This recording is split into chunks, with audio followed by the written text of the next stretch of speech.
বেলডাঙ্গাবাসীকে আমি কৃতজ্ঞতা জানাই। মানুষ সঙ্গ দিয়েছে। মমতা ব্যানার্জির 15 বছরের যে অপশাসন, দুর্নীতিযুক্ত শাসন, সেইটা থেকে মুক্ত করার জন্য মানুষ যে পরিমাণ ভোট দিয়ে আমাদেরকে নিয়ে এসছে, তার জন্য সবাইকে আমি কৃতজ্ঞতা জানাই, অভিনন্দন জানাই। আমার দলের রাজ্য এবং কেন্দ্রের নেতা যারা নিরলস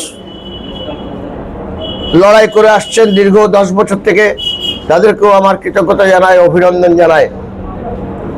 জয় হয়ে কেমন লাগছে?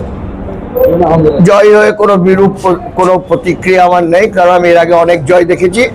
আমি এমএলএ হইনি, কিন্তু অন্যান্য জয় অনেক দেখেছি। সুতরাং আমার জয়ে কোনো এক্সট্রা প্রতিক্রিয়া নেই। আমার প্রতিক্রিয়া শুধু যে আমি বেলডাঙ্গার কাজগুলো যেন করতে পারি।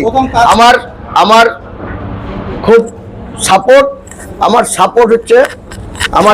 হচ্ছে যে আমার দল সরকারে এসেছে, এর থেকে বড় সাপোর্ট আর কিছু নয়।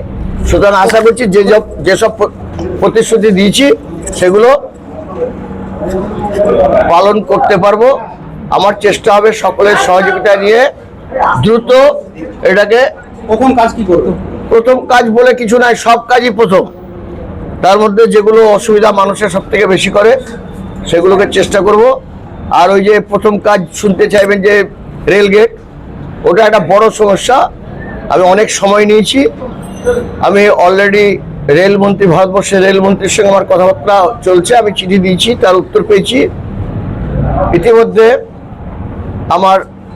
আমাদের দল রাজ্য সরকারে বসে গেছে। আর তো কোনো অসুবিধা অজুহাত কেউ মানুষ মানবে না। আমি যদি বলি এনওসি পাচ্ছি না, অমুক পাচ্ছি না, কোনো মানুষ শুনবে না। অতএব মানুষ এটা করার জন্যই আমাকে এনেছে, তা আমি এটা করে ছাড়বো, এইটুকু বলতে পারি। আমি 18 মাস নিয়ে আপনি আমাকে প্রশ্ন করবেন না, আর আমি অনেকদিন আগে বলেছি, আপনাকেও বলেছি। এটা নিয়ে আর প্রশ্ন করার কোনো মানে হয় না। ওটা আমি বলেছি, আমি চেষ্টা করব আমার সেই প্রতিশ্রুতি রাখার। বেলডাঙ্গা মানে তো সাম্প্রদায়িক একটা ইস্যু থেকে যাচ্ছে চারিদিকে, এই জিনিসটা কিভাবে প্রতিহত করবে? কোনটা?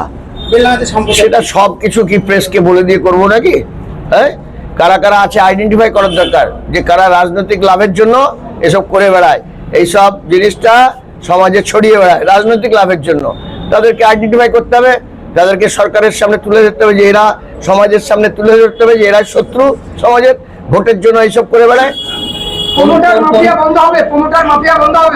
আপনাকে বলেছি তো আগের দিন, অবশ্যই বন্ধ হবে। কোন কোন এলাকা থেকে? হ্যাঁ, কোন কোন এলাকা থেকে? এত ডিটেলস বলতে পারবো না, কারণ ওখানে তো ডিটেলস আসে না, কাগজ পরপর বেরিয়ে যায়। একই রাউন্ডে দেখা যাবে বিভিন্ন এরিয়া যুক্ত হয়ে গেছে।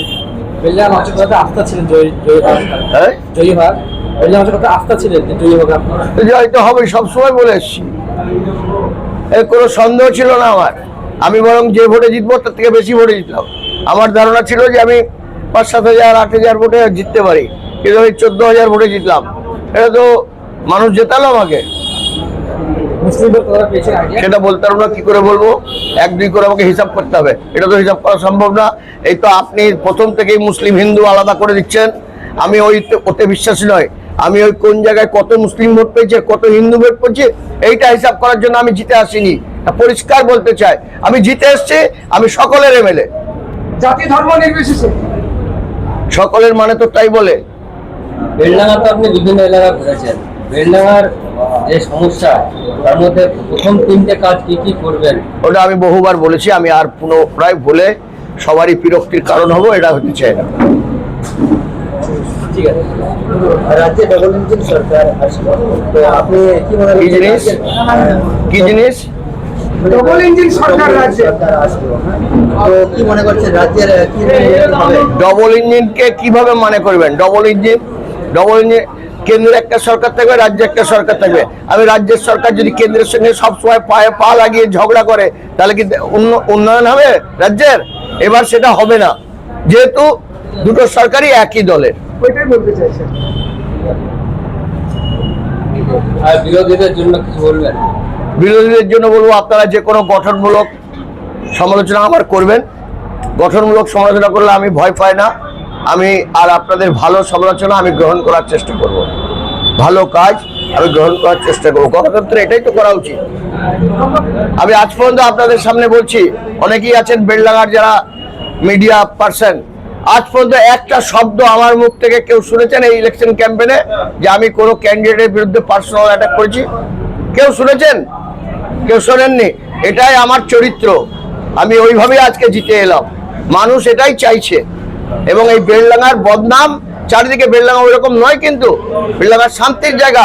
কিছু উপদ্রবী শান্তিকে বিঘ্নিত করে, আর সেই উপদ্রবীদের আইডেন্টিফাই করার দরকার। বেলডাঙ্গা এরকম জায়গা নয়। বেলডাঙ্গা এখন ব্যবসা, চাকরি বাকরি নেই, ব্যবসা ফ্লারিশ করছে। শান্তি থাকলেই ব্যবসা বাড়বে, আর শান্তি না থাকলে ব্যবসা হবে না, পরিষ্কার কথা।